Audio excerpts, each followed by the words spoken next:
Okay, let's go ahead and get working on this. So today, let's go ahead over to Google Classroom. We're going to learn more about the printing press today. So we kind of talked about it over the past couple of days and how literature was very hard to come by, especially things like the Bible. It was only written in certain languages and it wasn't translated. It took forever to copy them. And then the printing press came around and we were able to start making copies of things a lot easier, which made literature and reading a lot more accessible to people, correct? So we're going to learn a little bit about that. It's not too long of a thing. So let's go down to social studies. It's called printing press. What a surprise. We have a PDF and a set of Google Doc. It's a Google Doc, not a set of slides. So open up the Google Doc in a separate tab, and then you can have the printing press thingy open as well, the PDF. We'll do like maybe a couple together. I don't know. Let's see. We could do calculated numbers on our own.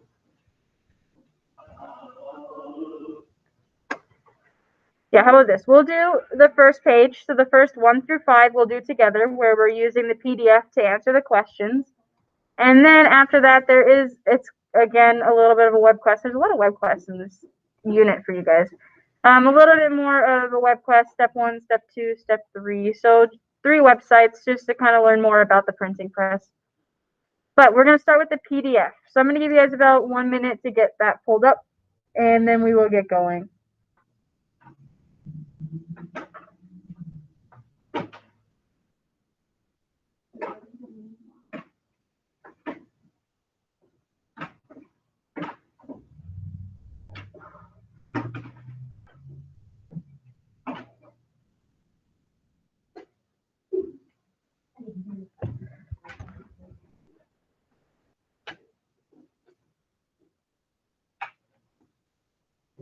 Alrighty, I think we're good. Let's go ahead and look at it. So the PDF here, let's zoom in a little bit. It's the history of printing. So it goes, the top is, I can't talk anymore. The top is the farthest back in history. And then the bottom, not working. The bottom is like nowadays. So it's going from back in time forward. So our first dot here points over to the right. It says, one of the earliest known writings, cuneiform, is practiced in the ancient Sumer on clay tablets. We learned about that when we were talking about Mesopotamia, where it was the first city to really write anything down. It's the first part of writing that we ever saw. That was about 3000 BCE. And then the next part is hieroglyphs in Egypt. They were used on papyrus, which remember is made from paper or plants, and they make it into paper so that they can write on it. And then we go a little bit further down at 100 CE. It says, an advisor in the Han dynasty, Chai Lun, is the first to invent a crude form of paper made out of plant fibers. So this is the first time that paper like this was ever kind of made. Not as nice as this, right? But yeah, it's paper, exactly. And then we keep going, and we've got 800 CE. So this is after death. So like where the history of the world is split before Jesus' death and then after death. So this is after. We're at 800 CE. Says knowledge of the Chinese paper-making process had reached Arabia and Europe via the Silk Road. The Silk Road is a trade route, so they were able to bring the idea of how to make paper across the oceans to Europe then. Okay? So they're starting to use that process in Europe. In 932 CE, to speed up the printing process, Chinese inventors created a woodblock printing press. Images and text are carved into a block of wood, which was then stamped onto pages to make copies. So instead of having to write everything by hand, they started being able to just copy things with a stamp, which is more efficient. It's faster than writing everything, but is it the fastest way that we can do things? No. Not nowadays, but in that time, potentially, right? And then in 1041 CE, it says, in China, the printing press is improved by adding movable letters. So they make it out of clay so that they can form different words. So they're not stuck with just a stamp. They can move the letters around. This improvement allowed the printers to arrange the letters rather than just carve it out of wood instead. Okay. In 1151 CE, paper mills arrived in Europe, which is in Spain. So they arrived in Spain. A paper mill is like a place where they make paper. And then about 300 years later, in 1438, German blacksmith Johannes Gutenberg improves movable type. Yeah. No, his name is Johannes Gutenberg. Yeah, but he was a blacksmith. That was his job. No. He improved movable typing to make it adjustable so that letters and spaces could be widened. Letters are also metal, which makes it more durable. So he just improved. Go ahead and head to the nurse. So, yeah, quickly. He is going to the nurse for his bloody nose. I don't know, but that's what they ask us to do. So, I don't know. So Gutenberg improved the stamping by making it adjustable, so it's a little bit easier to do. And then in 1454, the Christian Bible is the first book completed on the Gutenberg printing press. It was completed by Johannes Fust, a former business associate of Gutenberg. So they finally were able to print the Christian Bible. In 1478, down over here, Gutenberg, his movable type is established in England and Oxford University to create the first book, like an actual bound book to be able to read. And then in 1500, it says, by 1500, over 1,000 printing presses were in operation throughout Western Europe and over 8 million books had been produced.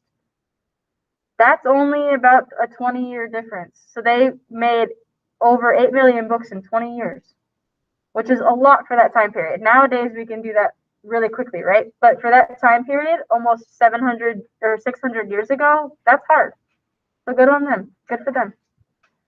In the next part, 1563, the French government is first of several to place restrictions on who is allowed to print, giving a death sentence to those who operate without government permission. That's a lot. Nowadays we just buy a printer. Yeah, that's like, yeah, we just buy a printer nowadays, but you had to get special permission and it had to be approved by the government if you were going to be someone that printed anything. That's a lot to go through, but all right. And then in 1584, Cambridge University creates the University Press and becomes the oldest academic publisher. So this is like the very first publishing company of any books. In 1623, the first collection of plays by William Shakespeare, including The Comedy of Errors and Julius Caesar, was published. So that's when they first published Julius Caesar's books, or comedies. And finally, in 1690, the first newspaper in America is printed in Boston, Massachusetts, called The Public Occurrences, both foreign and domestic. So, first newspaper, 1690. So, there's our timeline. Let's go look at what we're doing on our Google Doc. That's a lot of time.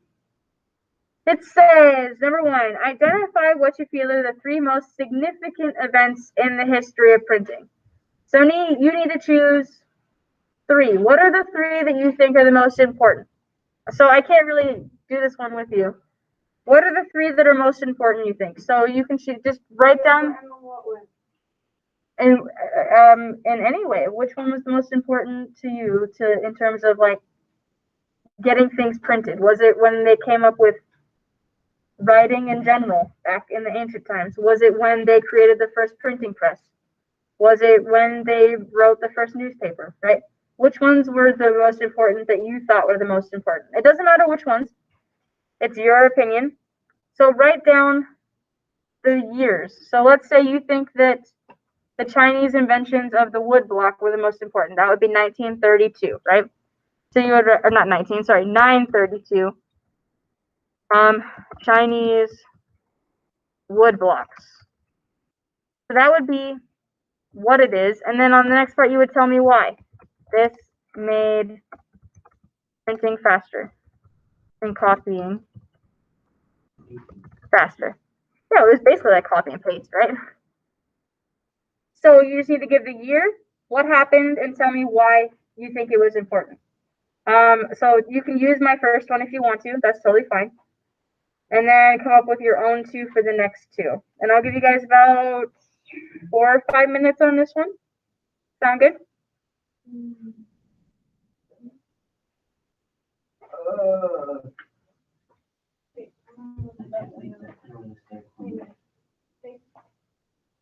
Yeah, that's fine.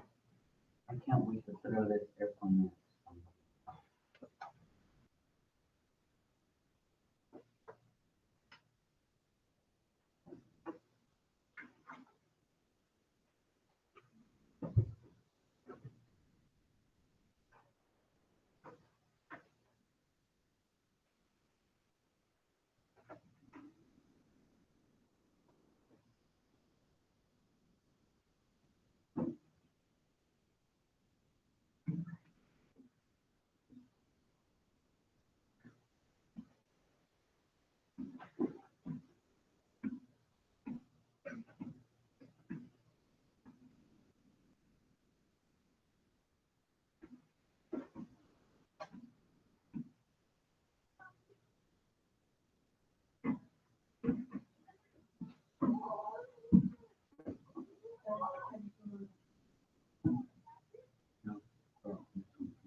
Okay, put it to the side. Write down a couple of your ideas, please. Gracias.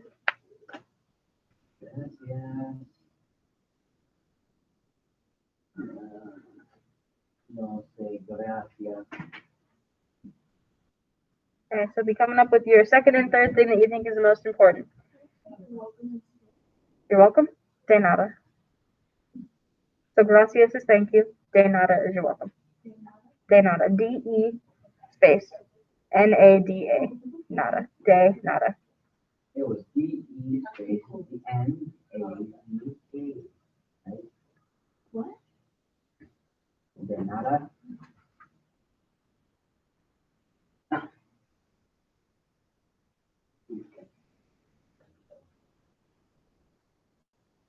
De nada. Bye.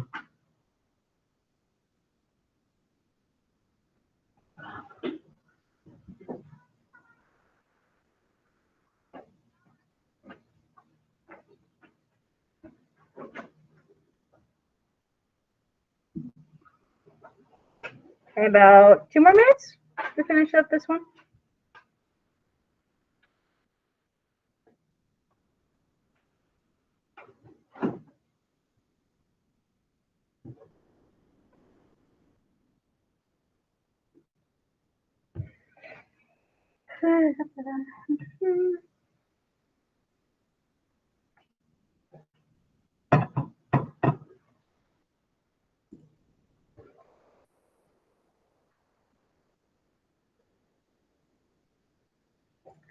All right. Ready for the next one? So that was number 1. I think you'll catch up. It'll be all right. Number 2.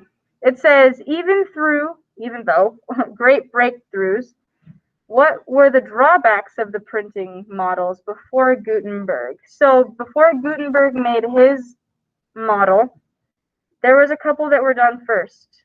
They had the Chinese woodblock one.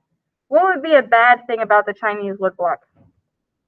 You could lose the block. You could lose the block. Okay.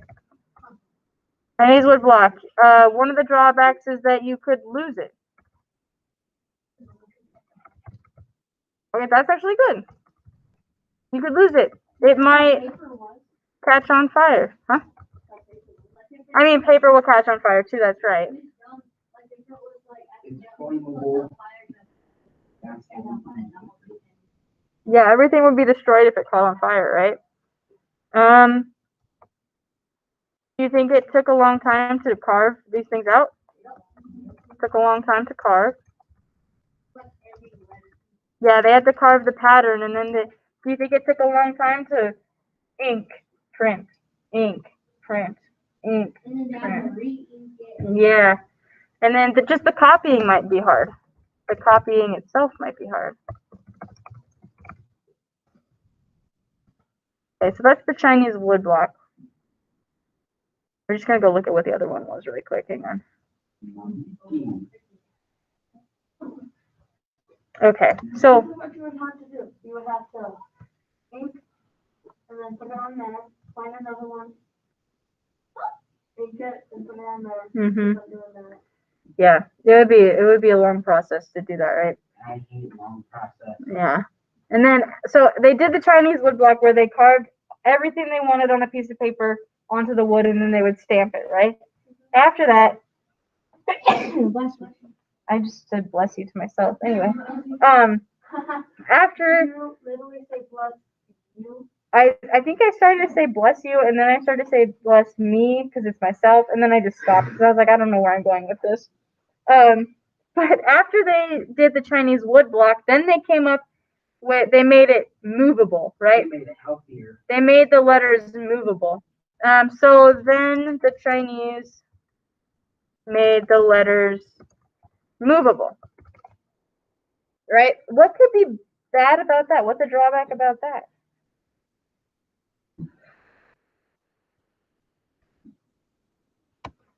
Do you think it could be bad to make it movable? No. The letters. So maybe you lose pieces because you're moving things, right? Or something breaks. So no, you can shorten it. Maybe you lose pieces or accidentally break something. Okay. Right. So those are some drawbacks of the original printing presses that they kind of started to make, right? I'll let you guys type that up. I'll give you a minute.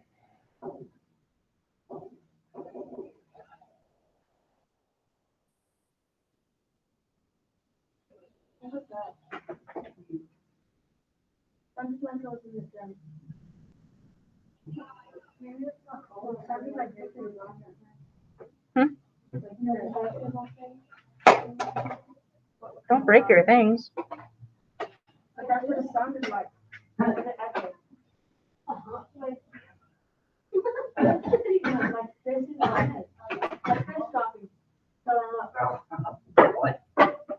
That's literally what it sounded like. So there's probably people upstairs in the art room. It's kind of like bodies falling off the roof. No, I don't think it was. I don't think it's that. Also, Skylar, you should have seen everybody look at you. They're all doing their thing, and then they go, "What?" Do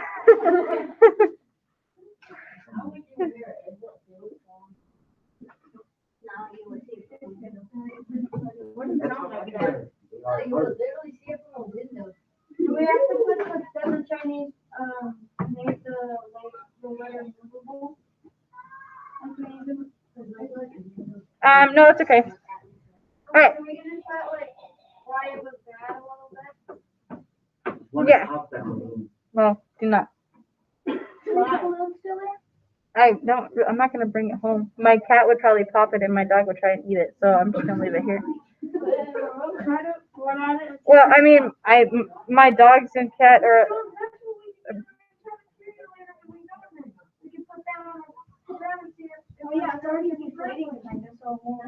Yeah, okay, we'll talk about it later. Let's go to number 3. It says, what improvements did Johannes Gutenberg make to the printing press? So he improved the Chinese one where they had movable letters, but how did he make it better? What did he do? He made it so you could click a button and then it happens. No, that's not, he didn't make a typewriter. Oh. Typewriters and printing presses are different. The printing press, Press it down and then like this metal thing like horizontal and then you put it down, it smashes it, and you bring it back up and it has all the letters on it. Okay, so he made it metal so it lasts longer, right? He also put more space in between letters and stuff, right?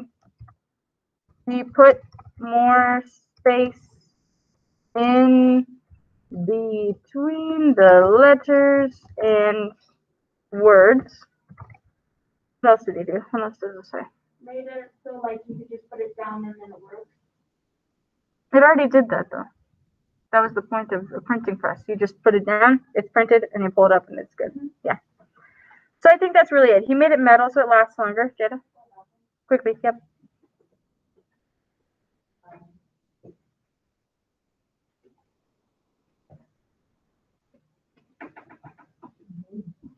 Just wake up and that.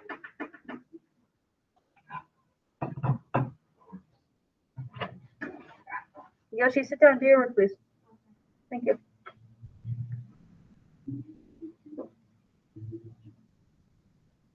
All right, ready for the next one?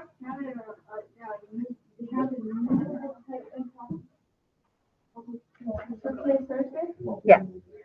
Number 4, how did the movable typing, so be able to move the letters and words around, how did that impact publishing things and getting things printed? Did it make it better or worse? It made it better. And made it more easier. It made it easier because they could do it quicker, right? And easier. Yoshi? Yeah. And then it asks, what evidence do we have? How do we know? There was a really important quote on that timeline that told us, like, whoa, that happened so quick. What? Yes, I said yes.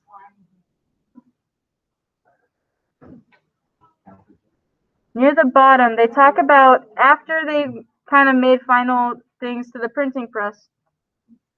What evidence do we have that it made it all quicker? How do we know? We have printers.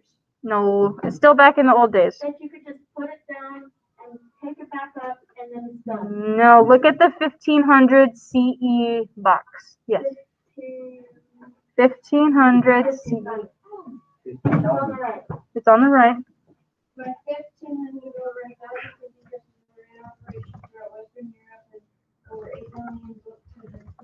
Okay. It made lots and lots of books. Okay, they had over 1,000 printing presses in Europe.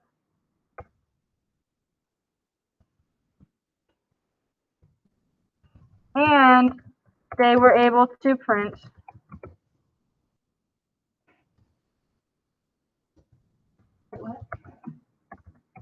number 4.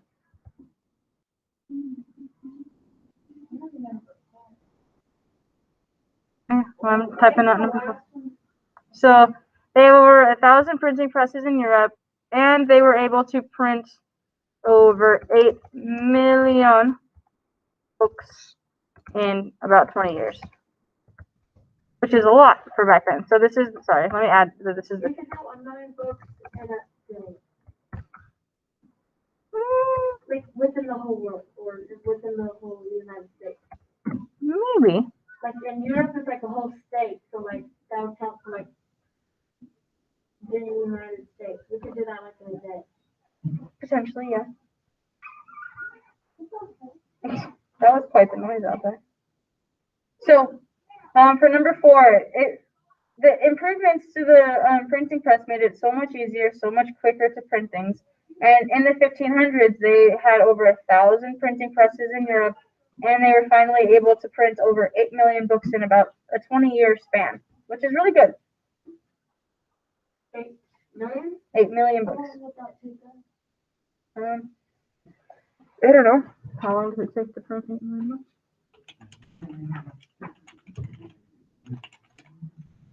In 20 years?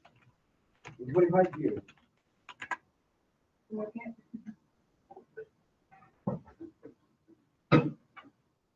And then.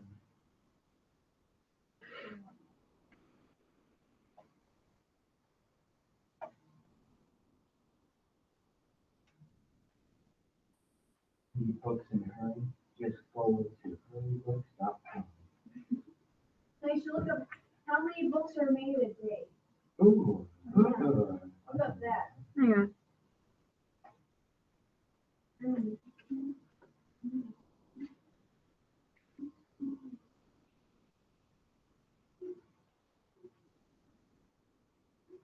How many? So it says 1 to 2 weeks to go from the author to someone to review it. For it to be printed, takes about 1 to 2 weeks for one book, but they do so many books in that time that I don't know.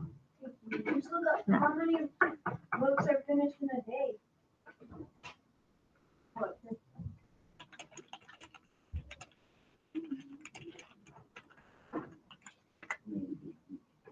650 million. Yeah, in a year, there's over 650 million books printed in a year. And then you have to divide that by how was it again? It's 5. Wait, I'll do that. It took them 20 years to print 8 million books. So it's really it's nowhere near as much as we print nowadays, obviously. We have a lot better printing systems now. But for back in that time when they didn't have electricity, printing 8 million books in 20 years is pretty good, right? Yeah. Okay, let's go look at number 5 really quick. It says, no, they didn't have electricity until like late 1800s, I think. So the next one, number 5, who do you think should get the most credit when looking back at the history of printing? Do you think that Johannes Gutenberg should get all the credit for creating printing? Do you think it should be the Chinese or the Egyptians who did hieroglyphs, or the ancient Mesopotamians who first started writing things down? Who do you think deserves the most credit? We do not count. We Egyptians. Egyptians? Then write down Egyptians. Who do you think gets the most credit in history? I think it's Gutenberg. Gutenberg, Chinese, Egyptian. Yeah, so this is your opinion. Who do you think should get the most credit when it comes to the printing, or the history of printing? Your options are, okay, then that would be the Mesopotamians. Probably China. Okay, write it down. If you think it's the Chinese, go for it. So you have the ancient Sumer people, the Sumerians. They had the first documented piece of writing. Then you have ancient Egyptians who had all the hieroglyphs. Then you have the ancient Chinese who created the wooden blocks that started the process of printing. And then you have Gutenberg who evolved the printing press into kind of what it is now. So who do you think deserves the most credit and why? So write down your opinion. Once you're done writing your opinion, there are a couple of it's like a little tiny web quest. So, yeah, Mahi, you can say that everybody gets a little bit of credit. I think that's good too. There's a little bit of a web quest. So step number 1 has 3 questions. Step number 2 has another 3 questions. 4. And step number 3 has 2 questions. So there's a little bit of reading and web quest here for you guys to work on. Once you're done with that little web quest, you can get it turned in. This is a graded assignment, so you want to make sure you go through and finish it. I know yesterday I lied to you guys about it being a graded assignment, but this time I'm not lying. It really is a graded one. So make sure you do this one. So I'm going to go ahead and stop our recording and let you guys finish up the web quest on your own.